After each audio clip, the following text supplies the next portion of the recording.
Today I'm going to introduce you to a new author that I've just recently met. His name is Kent Wayne. This is one of his books, Door to Evermoor. It's the first of a series. He's got kind of a,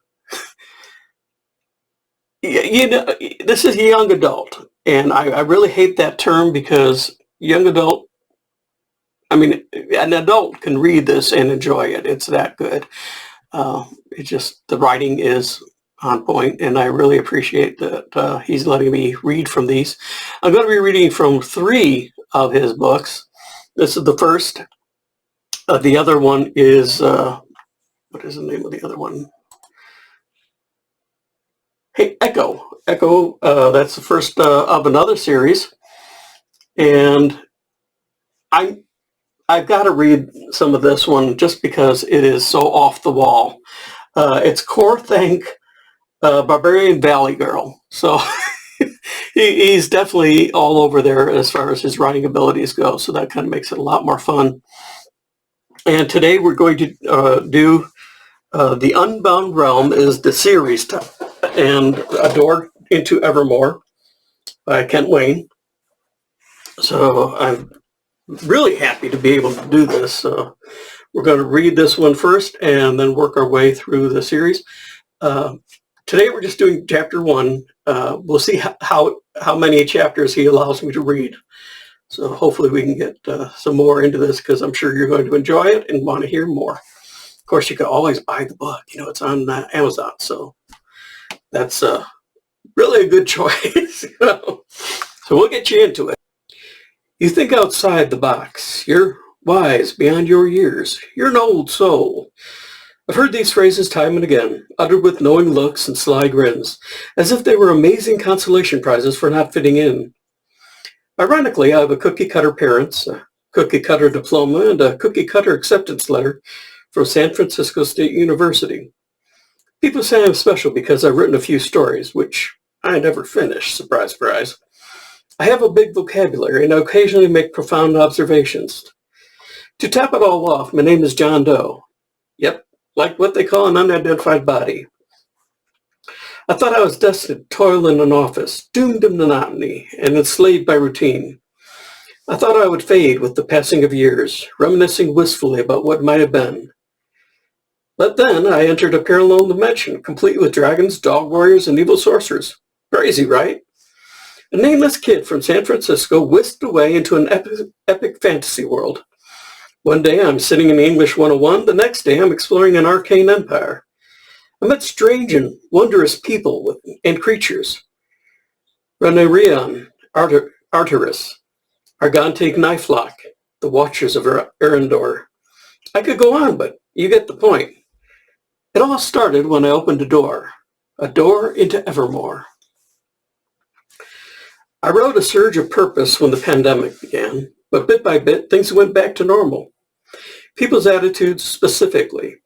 Got to keep grinding. Why, you ask? No one knows, but round and round it goes. During my first semester at SFSU, the mother of all questions reared its ugly ass head. What's it all for?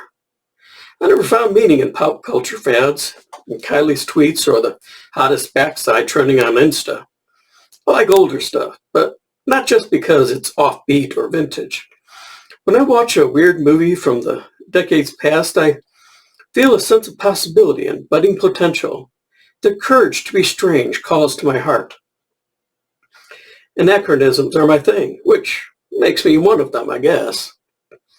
I know, I'm a cliche. The crotchety old guy cursing at the newfangled youngsters. And yes, being 19, I know I'm technically a teenager. As a first-world kid from a well-off family, I'm painfully aware that I've been dealt a good hand. I'm right on track for a college degree, a job with benefits, and a 401k. But I can't shake the feeling that I'm destined for something more, something different and strange, drawn from the stuff of dreams and fantasies. I know happiness is subjective, miserable rich old folks versus off-the-grid hermits who love their life. But it doesn't change the fact that I loathe the idea of rotting in an office, raising 2.5 kids, and assimilating into a world of corporate doublespeak. I suspect a lot of people feel the same way as me. When I talk about ditching the 9 to 5, I'm usually met with hearty agreement. Yes, yes, chained to a desk for 40 hours a week, kill me now. It's more, by the way, if you add in commutes, a boss who measures your worth by how late you stay, and the fact that each day is actually 8 to 5 once you account for the unpaid lunch. But when I try and elaborate, I earn a rueful chuckle or a blank stare. Half the time I elicit some form of vague irritation.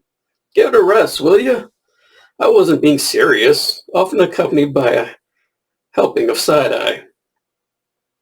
I feel like an alien, doomed to live in a human body. And I say as much to anyone who will listen. Every so often their eyes widen with fear and surprise, and I know I've spoken to their truest selves. I leave arts and humanities taking the same route I always take, cut through the quad, past the food carts, and into the street where I parallel parked. I-280 is a couple of blocks up. A half hour later, I pull into the lot of an armed forces recruiting center. I head inside, poke through a stand of glossy brochures, then pay a visit to recruiters from Army, Air Force, and Navy. The Marine Corps office is dark and unoccupied. None of them resonate. Despite their promises of lusty groupies and the chance to become a Call of Duty badass, I remain unmoved. I can instinctively sense the pointless ennui, the meat grinder system the recruiters endured. Also, they could convince their younger selves, me in this instance, to embark on a distorted version of the hero's journey. After the last one hands me their card, I stepped into the main hallway. As I turn to leave, a casual voice stops me in my tracks. Hey!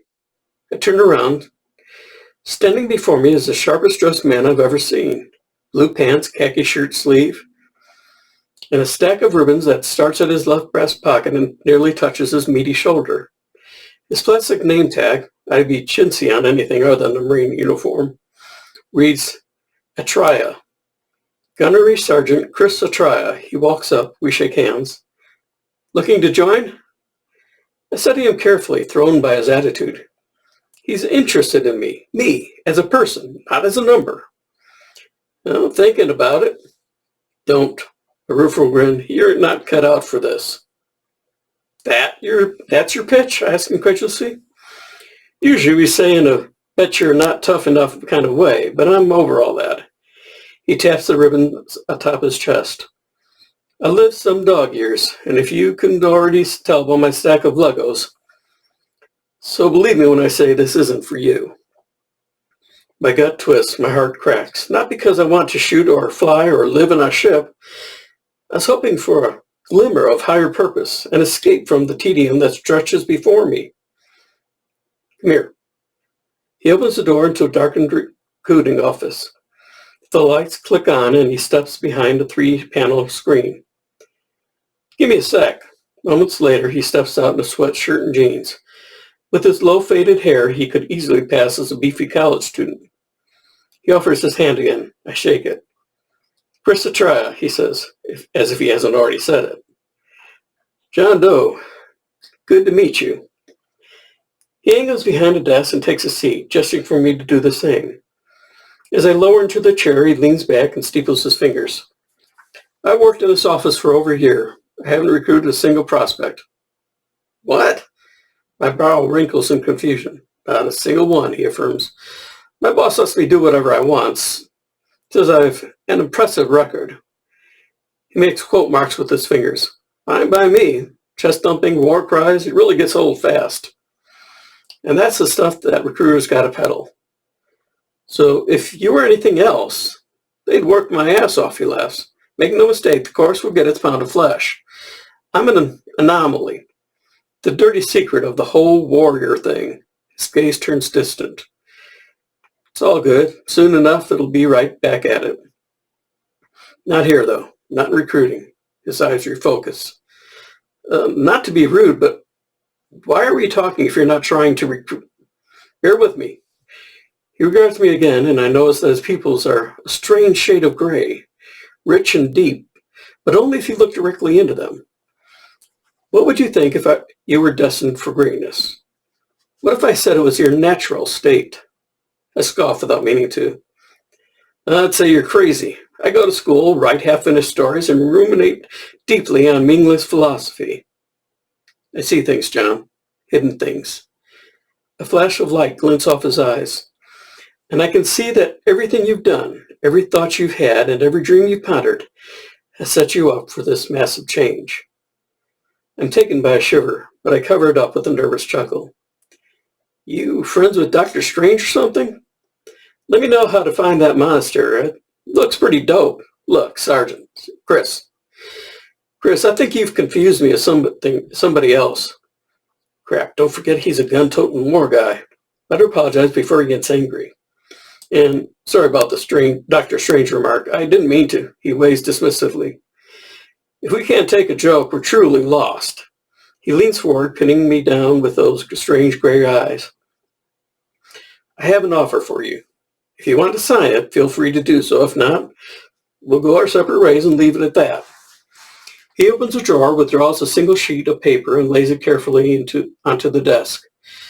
The front is marked by two bold words, something different. Below the words are a pair of signature lines. What do you say?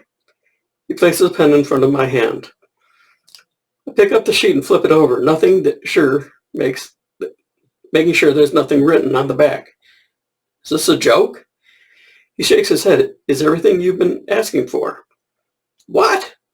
I can't keep the ridicule out of my voice. What are you talking about? Doesn't matter. I lay the page down. He taps it twice with his right index finger. Sign it or don't. Sorry, but you don't get details. That's where people trip themselves up. They try and wait for all the info so they can stay inside their personal comfort zones, which is pretty ironic because they're setting themselves up for a long-term discomfort. That's dickish. How are you? You're withholding information using a philosophical sleight of, I don't get details either. And trust me, even if I did, you wouldn't want to know. They turn everything you see into a dusty shadow. I don't get it. This guy is nuts. You've seen combat, right? More than I care for. I open my mouth, but nothing comes out. I'm trying to think of a polite way to recommend psychiatric help. He sees right through it. Don't worry, I'm stable. Now he's amused. The question is, are you? You'll graduate college and get a job, but have you given any thought to what comes next? Do you think you'll live a fulfilling life? My brain grinds to an absolute halt. You ever listen to someone really listen and your entire being responds to their words? He's not addressing my surface persona, trained to navigate societal norms. He's engaging with something a hell of a lot deeper. Something beyond words or language. It doesn't have a name. I don't think it wants one. Nevertheless, it needs to be heard. I pick up the pen. My mind is a storm of conflicting emotions. My hand, however, is steady and sure. I sand the paper. He plucks a pen from my frozen fingers and scrawls his name on the next line of mine. That was easy, huh? He slaps the desk and gets to his feet. Take it easy, Jon. He shrugs into a jacket. Alert. Wait, that's it? I just signed a 2-word contract? The logical part of me, the one that worries about GPA, scholarships, and getting enough hours as a part-time dog walker, has taken back over. You took a step toward what you wanted. Most of the time, that's all you can do. Doesn't matter if it makes any sense. Because the deeper part of you knows the angles. It sees beyond the visible connections. He puts his hand in his pockets and gives me an exasperated look. Come on, you think you'd be happy with a 9-to-5, living up for the weekend, an extended vacation once a year, fretting and fussing over your white picket life? There's more to you, Jon. You know that in your heart. You know it in your soul. Chills again. What next? I manage. For you? He holds the door open for me. Things will get weird, but that's not a bad thing. Trust me. Working at a job would have driven you insane. Okay. I'm not quite sure of how to respond, but still, I want to know more. Want to grab lunch? I'm caught up on school, so now I got me a date. He pauses and smiles. Who would kick my ass if I stood her up. She sounds pretty gnarly. I walk through the door. He locks up behind me. You have no idea. We stroll out the entrance and into the lot. We share the same name, Chris. She She spells it with a Y instead of an I. Chris, I try it out in my mind. It's easier to think of her as a woman now that she told me that. Yep, we head for his car, which is parked next to mine. When I was younger, it would have been weird if a woman was named Chris. Why or not? Funny how things change, huh? I feel obliged to agree. Yeah, funny. I get in my car and drive off the lot. A second later, it starts to pour. Fat, heavy drops that clack against the glass. Typically, the rain would add drear into my normal state of blah. But this time, for some reason, I don't mind. I don't mind at all. So that's chapter 1. And that's chapter 1 of Door to Evermoor by Kent Wayne. And what we'll do is I'll have him look at this, see if he likes it. If he does, and he wants me to read more from this particular book, we'll do more. Next book will probably be I gotta go with Core Thing. It's definitely gonna be fun. And then we'll do Echo. So Echo is the first book of the. Let me make sure I got the series right. Echo 1 is, there we go, Approaching Shatter. So that's going to be one of our next books. I will still be doing some of my stories from the Time Is series, as well as my shorts from A Glimpse of My Shorts and Another Glimpse. And just for fun, I may do another chapter of The Left Hand of God. So look out for those in the coming days and weeks. So thank you again for visiting. I appreciate you stopping by and listening to Storytime with David. Can't wait to get some more of these under our belts. I love his writing. I think these are going to be a fantastic series to go through. So come back for more. And thank you again. Look forward to seeing you back on next time with Storytime with David. Have a good day.